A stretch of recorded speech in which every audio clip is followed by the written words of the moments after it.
Here's a good example of the inherently fascist nature of capitalism that is deliberately obscured by the right wing.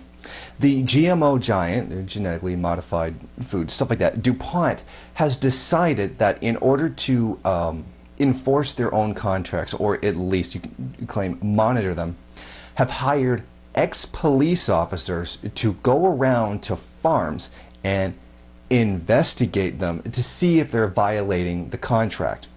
Now, by violating the contract, what they actually mean is using the seeds that grow out of their own crops. Now, I'm not kidding. That's really actually what it's there for. DuPont is the second largest maker of genetically modified seeds, and what they do is they genetically modify a superior seed to work in a specific way under specific conditions, basically just making a better seed. Now, what they do is they go and take these seeds and then they sell them to a farmer. Now, obviously, the crops grow, and those crops perpetuate those same seeds. Now, according to the contract, to get those seeds, you're not allowed to use the seeds that grow out of your own crops. No, you legally have to, by the binding terms of the contract, not replant the seeds that come out of your own plants. They're, in a way, telling you what to do with your own property. I mean, there's a whole other argument about regulating life itself, which is what they're trying to do, but I'll get to that later. Basically, you're not allowed to use the seeds that grow out of your own plants. And they can actually be sued for actually doing that, which is the reason why these ex-police are hired to investigate that. Now, this is the point of the seeds according to DuPont itself from its own website. Superior-based genetics. Great emphasis in recent years has been placed on biotech traits for insect protection and herbicide resistance. But those traits are only as good as the yield potential for the base genetics they protect. Pioneer is an industry leader in discovery, development, and delivery of productive crop genetics. That means new Pioneer brand hybrids and varieties are tested and proven productive in a wide range of environments, which in turn means fewer surprises on your farm. Unlike those of many competitors, Pioneer products are genetically unique. No one else can offer the proprietary patented genetics package that comes in a Pioneer bag. Essentially, their argument is, by the contract, that they're not allowed to use the seeds that come out of their own crops because a corporation has decided to declare it its property. That's so wrong. Now, DuPont's competitor Monsanto has been known to just recklessly sue absolutely anybody they even suspect of doing it right away, just to make sure that they stop anybody in any way, shape, or form doing it in order to maximize their profits, to force people to keep buying these seeds, which in past, if you bought seeds, you bought seeds. And if those seeds grew other seeds from growing plants, you could replant your own seeds because it's your own property. I mean, it's just because somebody patented a gene, somebody patented a pattern of life, they're allowed to tell you that you're not allowed to grow with the seeds out of your own crops, which is probably the most insane change in agriculture, well, ever, to be perfectly honest. Now, this is a form of intimidation. They're going to send people around to investigate your farm. I mean, this is not big government getting involved in your business. This is literally business getting involved in your business. So, I mean, yeah, that's not real capitalism, blah, blah, blah, because real capitalism doesn't do things in favor of its own profit motive. Now, DuPont has cut a deal with a Saskatchewan-based company, Agro Protections International, a company that contracts mostly retired police officers to patrol potential violations of intellectual property law. And that's what they're claiming, that this is a violation of intellectual property. Now, according to that same report, Argo has already around 45 employees patrolling farms in Canada. Now, this program, it is starting just in Canada, but they are saying that they are going to expand it into the United States very soon. I mean, I can't imagine they're just going to do this in Canada. The farming potential of the U.S. is greater than the farming potential in Canada, so there's no way this is going to stay just in Canada.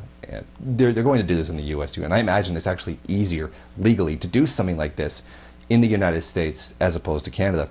Now, Randy Schattler, DuPont's Intellectual Property Program Office, did speak to Bloomberg TV and gave this statement regarding this policy.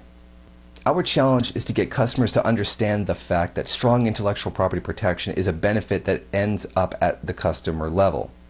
If we can't make a profit, we can't invest, and we can't bring out new products. Well, this is obviously saying several things. One, that they can't turn a profit if farmers are allowed to replant the seeds that they produce through their own crops, even if the seeds were purchased from someone else. Obviously, this never killed the seed industry beforehand. The ability of not having the ability to stop farmers from previously planting the seeds that they grow themselves from whatever source didn't kill the seed industry to begin with.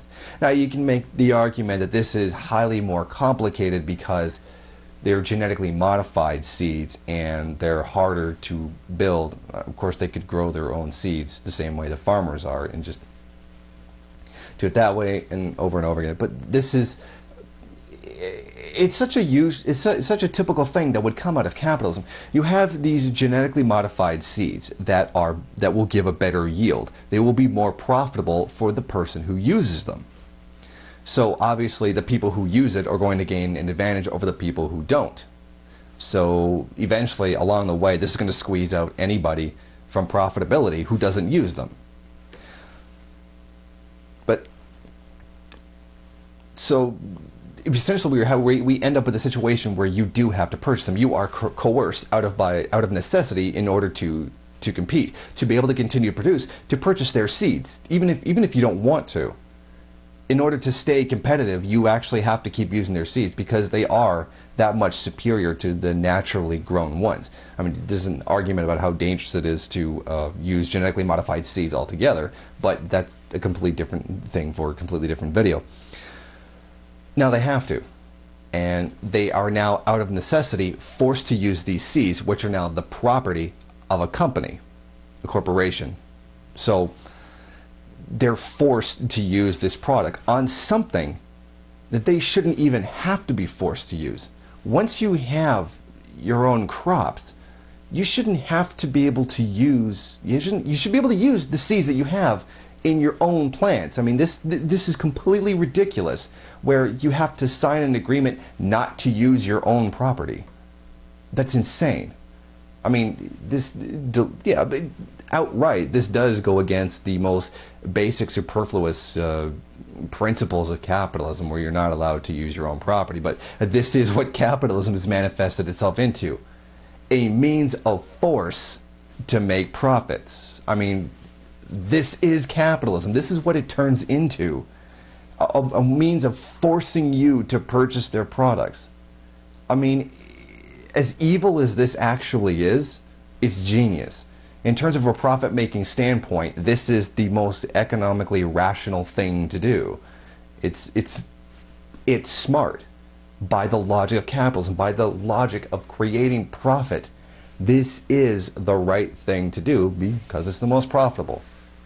But I mean, this is one of those internal contradictions that Marx spoke about in capitalism itself.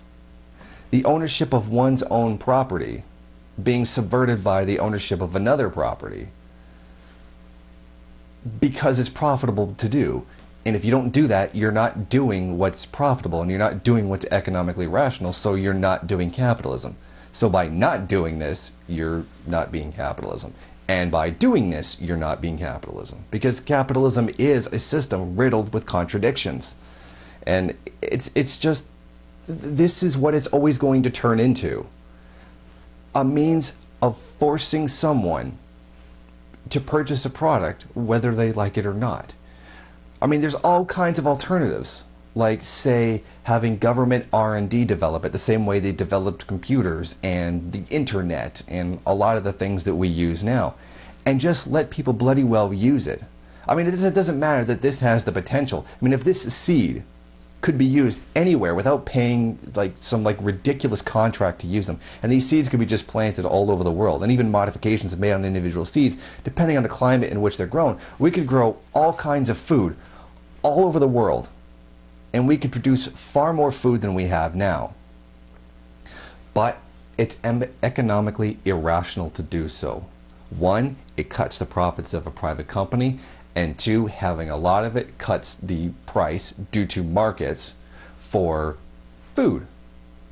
And then there's not enough profitability, and you end up with a reduced rate of profit. I mean, never mind that people would be able to eat, assuming that this food would be able to get to people. Assuming that, because, you know, starving people in Africa tend to have no money, which is a good reason why they're starving. Well, they can't generally pay for food. I mean, it just goes into a whole different thing about the absolute ridiculousness of having a market for food while there's people starving around the world. More people starving than anything that could ever be claimed of any communist country combined. I mean, literally 10 million children starve to death every year. That's like the entire child population of France. But that doesn't matter. I mean, kill 10 million children a year. Okay, that's fine. That doesn't really matter, right? Regardless, this has turned into a tangent, and this is what DuPont is going to do. Police, even when they're out of their official role as the official bodyguards of the ruling class through their system that they own, they even end up with this once again. So even in retirement, or at least leaving the official state bodyguard job, they still end up enforcing the privilege and the power of the ruling elite.